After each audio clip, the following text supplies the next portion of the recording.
USDJPY, come and mark here, you notice I had a significant level of support where price had been forming a couple of rejections. This was the first bounce off. We have a second one, we have a third one here. Let's extend this to the left. You can move further, you can see very similar price action to what we saw on the card JPY. We have another long wick bouncing off from the same level of support. Move backwards in time. We have another wick here. So fast forward a couple of days later, price traded back to this level. And now for this one, when price touched the level of support, this bearish candle was still a very long bearish candle, indicating sellers still had some momentum. However, the following day, we have our first small candle, which is almost an indecision candle because it's showing you that this selling pressure is now starting to become weak. Then fast forward to the following day, we get a long wick rejecting from the key level of support that we've already seen working for years. Then we get a significant bullish candle, which is here, and it comes and trades all the way above this last bearish candle,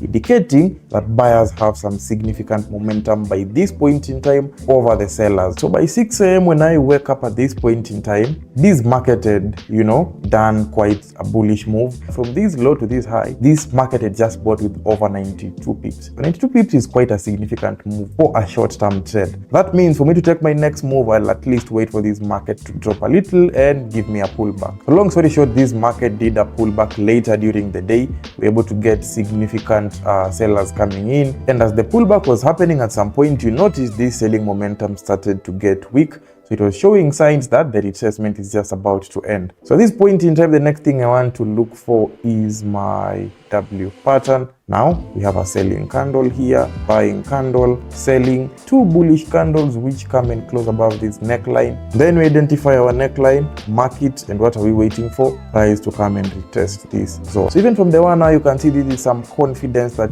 this market might be about to have strong buys. So this retest by 1 p.m. is now valid because the previous one now is bullish. We can now take our long position. It was a very nice setup. Barely went into any drawdown this one, as you can see. Top loss 15, TP 45. Come and set that here. Within a couple of hours, this setup hit TP. So the previous one took, I think, 7 hours. This one, let me just check the time it took. Took only about, 3 hours to hit my TP. Also, feel free to check out our trading community if you want to learn how to trade like myself and have that consistency in the market.